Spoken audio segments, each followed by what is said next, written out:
What's going on, y'all? It's your boy Cool Colas here, and you are now tuning into a new video on my channel. But before we get all into the topic for today, I would love for y'all to do a few things for me. Hit the subscribe button so that you are subscribed to this channel if you have not already done that. Hit the like button so you can like this video. Hit the share button and share it with all your friends, family, etc. Hit the bell icon so that you get notifications for whenever I come out with new content on this channel. And then when you're finished with everything that I had to say, make sure you leave me a comment and I can go back to it later and respond to whatever it is that you had to say. For today's topic, I want to talk about Kevin Samuels. My thoughts on Kevin Samuels specifically. And I also want to talk about my thoughts on the Black Manosphere as a whole.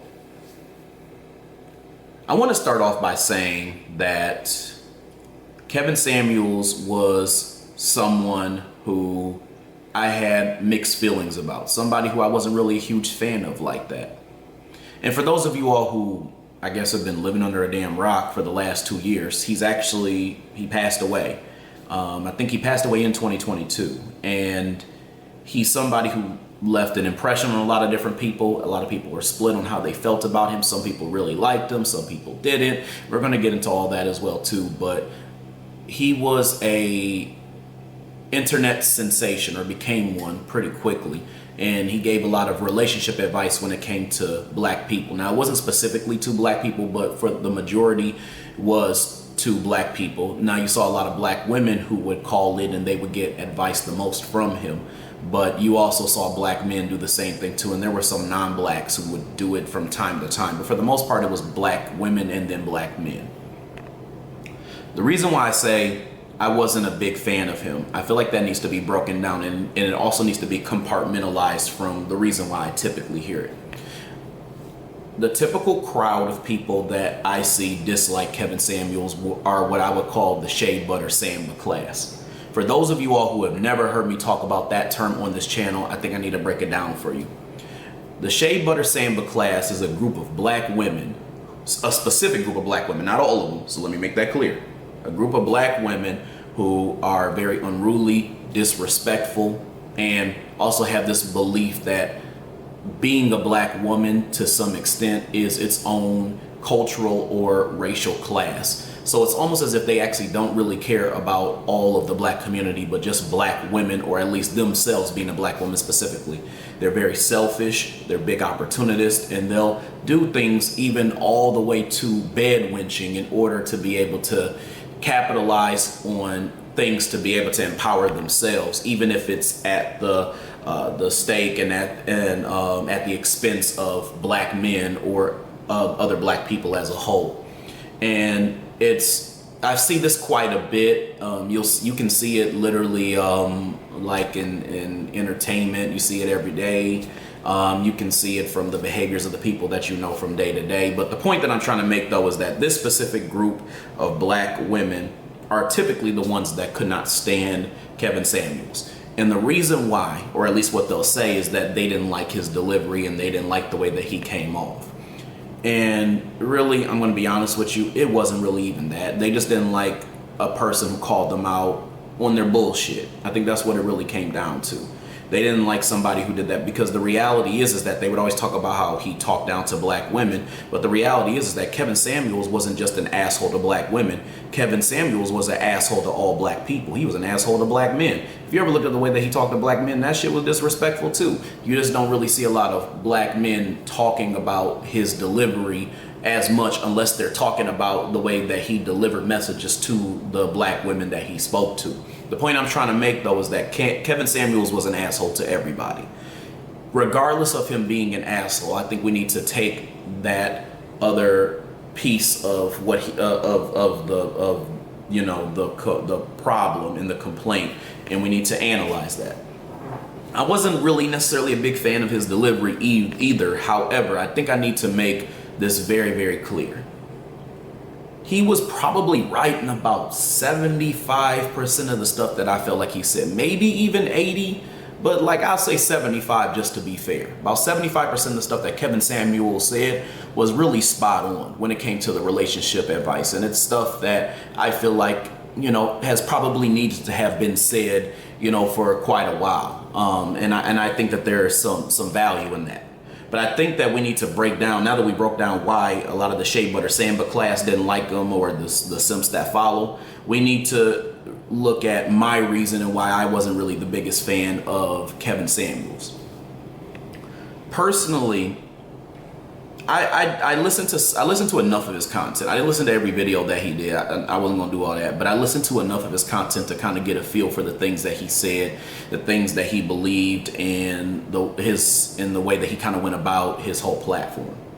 Again, to me, I feel like he was writing about 75% of the stuff that he said. However, I look back and I say, what is all this for? Now, a lot of people say that he, really wanted to do justice and help the black community and things like that, but I kind of beg to differ, to be honest with you. I actually think that Kevin Samuels really was just a great marketer, and he knew how to get a target audience. He knew how to brand himself well, and I think it ended up working for him, and it made him an internet sensation.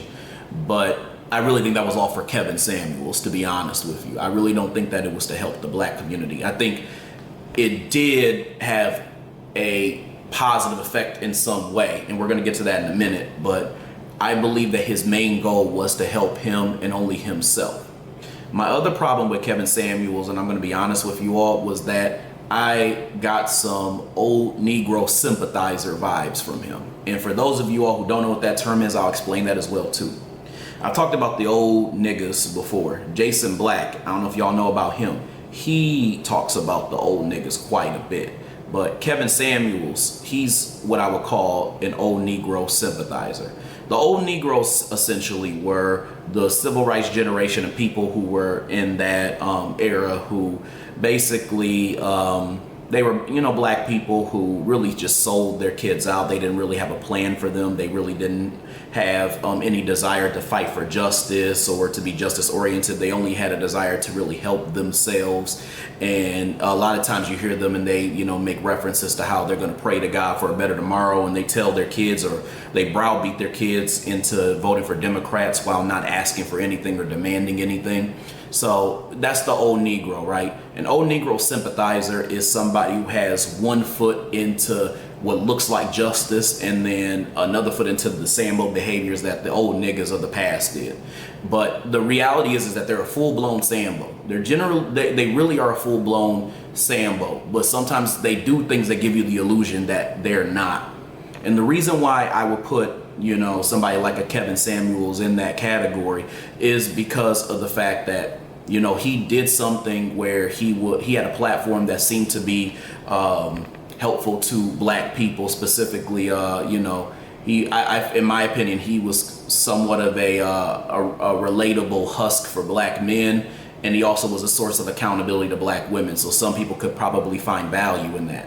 But I think the other side of it is that he had a lot of kind of Sambo-ish views as well too. Like he was big up in Thomas Sowell, and then he also was, and if y'all don't know Thomas Sowell, he was a big time coon. He was like an intellectualized coon. He liked to write books and say like coonish shit in it, basically. And he was clicked in with like Clarence Thomas and people like that who, they've been really eating the butter biscuits real heavy. But then the other thing I was going to say though is that when it comes to other things that he said, I believe he also said something about how the older generation doesn't owe like young blacks anything, which sounds like some old Negro type of shit. But then he turns around and in some of his statements and some of the things that he talks about when he's giving advice to young ladies, like black young ladies, and he basically was trying to big up Claude Anderson. So it's like he's playing the fence a little bit like an old Negro sympathizer does. They give you the illusion that there's somebody to be respected because they say a few things that might make sense or might seem like kind of wise or whatever that may be. But then on the back end, they don't have any real desire to serve anyone but themselves. Because if you look at Kevin Samuels, he really didn't have that desire per se. Like I said, one could say that he was helpful, but I think he was helpful adjacent. Let me explain what I mean by that. I think that he sparked the Manosphere movement that we see today. When I say sparked, that doesn't mean created. I said sparked. Because I'm going to be honest with you about Kevin Samuels. The reality is that the stuff that he talks about, Tariq Nasheed and Jason Black were talking about that type of stuff long before Kevin Samuels like ever even was a thought, to be honest with you. I mean, think about Tariq Nasheed and the Mac lessons, and Jason Black's been doing his broadcast for quite a while as well too. As a matter of fact, I'm prone to believe that he actually stole, like what's his name, Kevin Samuels stole some of his content from Jason Black. And I think that that's kind of the idea that I think that's kind of where he started his brand, maybe from those types of ideals and those the kind of talking points that Jason Black uses. And again, I think that that's why there's a lot of validity in it, because there's a lot of things that Jason Black says and a lot of breakdowns that he has that make a lot of sense when it comes to black relationships. And I think that he basically took a template from that and kind of made it into his own thing. So that's why I said I give him his props for being able to have the skills to, market it. But that doesn't mean that I actually like him or think that he's somebody that if he was alive, I'd care to meet him, or he's somebody who I think is somebody that, I would want to listen to all the time. Because a lot of y'all get into this space where somebody says one thing that's true or a few things that are true, and y'all think they're the best thing smoking. My feeling is, if you show me any sign that you have any Sambo behaviors, like, or like a habitual signs that you have Sambo behaviors, you start to lose my respect. I'm going to be totally honest with you. So I wasn't really on board with the whole Kevin Samuels thing, like literally never was. Going back to my point though about him sparking the, the Manosphere movement that you see today. The thing is, and we need to go back to one of the reasons why he probably was helpful to some people. Although he wasn't the best, he was like the, I don't want to say this, like, you know how people make that saying, he's not the hero that we deserve, but he's the hero that we got. It's almost like that, but not as respectable as that saying would probably entail. He basically was somebody who was helpful adjacent. Although his whole idea was to create a platform where he gave accountability to different people, which happened to be black women for the most part, and then like other black men, although that was kind of the idea for him to help himself from that platform, I think in a way he somewhat gave confidence, maybe for lack of better words, to black men who have been very frustrated. There's a big group of black men who've been frustrated with their relationships with black women, and there's a lot of reasons why there's been tension between black men and black women, and a lot of that has to do, in my opinion, with media. I think media makes it where black men and black women have constant issues because they portray our degeneracy, or they create these different was where I'm looking for expectations, and you see like a lot of like TV shows and movies and things like that portray the way that they want black women to behave, and and then they're following suit when they see these images, and then you see the way that those relationships went between black men and black women, and they influence society, and then as they influence society, they then change the trajectory of the way that we interact with one another, and then they how it goes with entertainment. Entertainment is a thing where the white supremacist uses the imagery that they portray to indoctrinate those who see it. Then they take what it is that they've portrayed, and then they portray that as well too. So they portray it at the same time as the indoctrination. So they're now portraying indoctrination and results. Point I'm trying to make though is that the repetitive use of these mechanisms creates tension and issues between black society, because they're the ones who are training the way that we interact and think and treat each other. That, and then the whole feminist thing and some other stuff. There's a lot of reasons why there's tension between black men and black women. I think the point though that I'm trying to make with all this though is that he, I think, spoke to and gave confidence to a lot of black men who have been frustrated in the process of this kind of movement where the shea butter samba class has been allowed to have platforms to be anti-black themselves, or the relationships that they've had have reflected what has also been shown on screen as well too. They've had issues with other the black women in their lives who they dealt with. They've had issues with this some of these like high expectations that they believe black women have and all this other stuff. I think the point that I'm trying to make though is that it gave men a voice to be able to, black men specifically, the feeling that they had a voice now to kind of speak about the frustrations that they've had in their relationships with black women. But I think that what it led to was, instead of it being a thing where, you know, he was a husk to give them confidence to be able to speak up for themselves, like from a place of masculinity, I think what it turned into was a group of incels who were incels, however the hell you want to say that shit, who, you know, really at the end of the day are anti-black. They have a lot of anti-black views. They really don't like black society as a whole, so it turns into a big woman bash fest.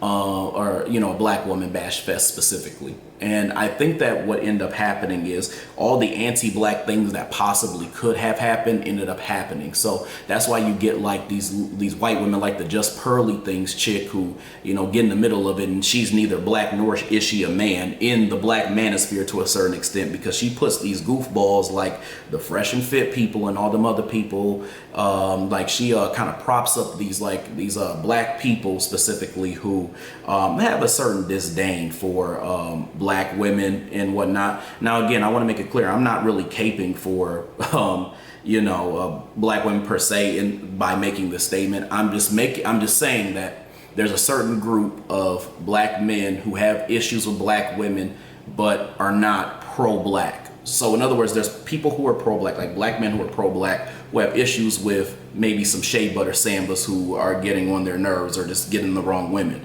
Then you have these very anti-black black men who are expressing their issues with black women. And I think the two of them really get conflated. And I'm going to make that clear where the division is. You have, like, again, the Tariq Nasheeds and the Jason Blacks, which both of them are very pro-black. And they talk about the issues that some black men have with black women, but they also kept it fair, and they also talked about the other side of that. Then you had Kevin Samuels, who felt like he had one foot in pro-blackness and one foot not in pro-blackness. I feel like he didn't have any feet in pro-blackness at all personally, but some people perceive it that way.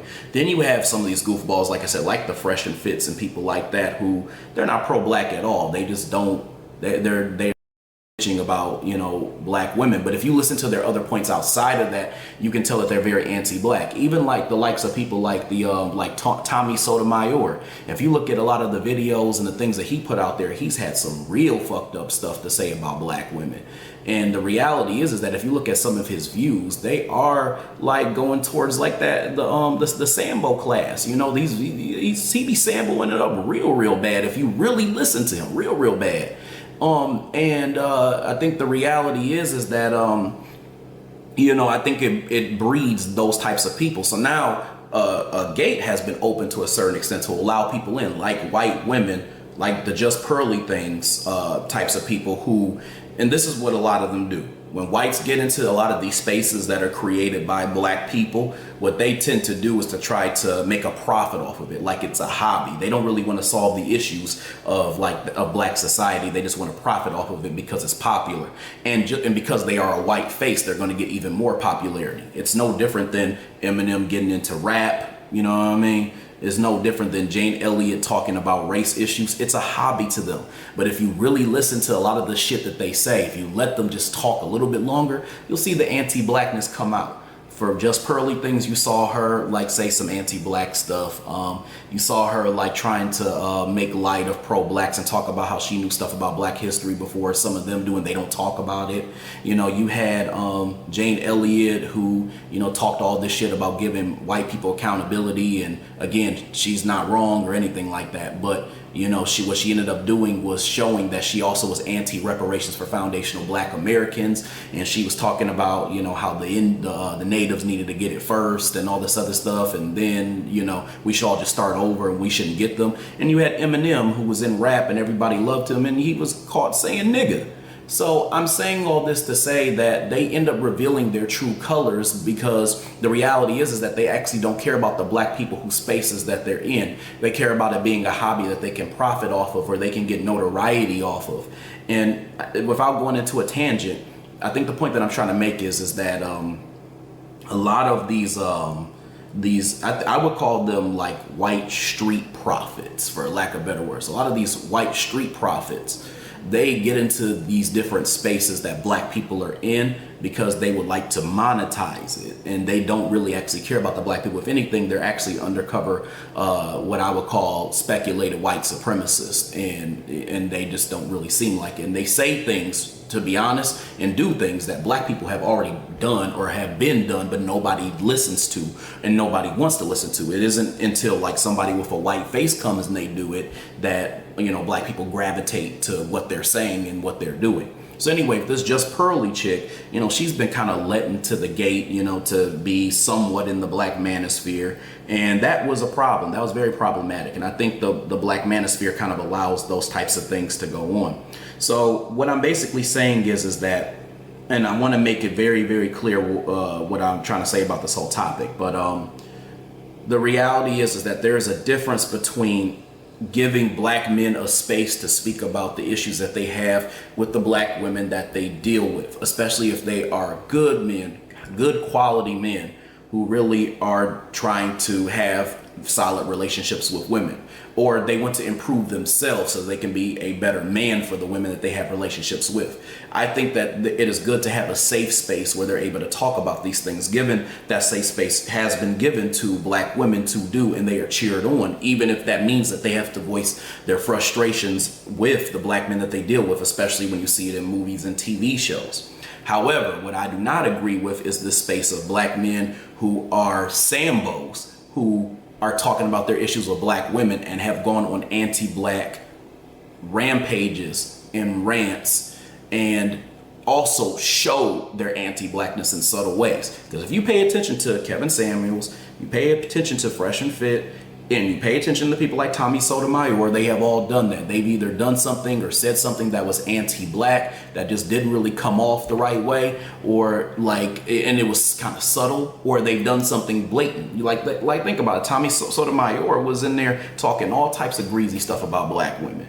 You had Kevin Samuels, so I believe he said that black women were a bigger problem than like white supremacists, which is, that's insane to me. See, that's the type of shit I'm talking about. I just can't get behind that. I cannot get behind that.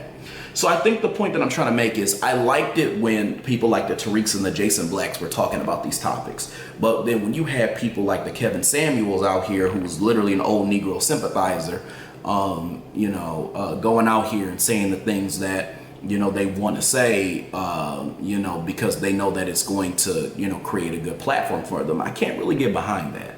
You need people who are genuine and people who are really good role models for the things that they're saying and that they're portraying, whether it's true or whether it's not true.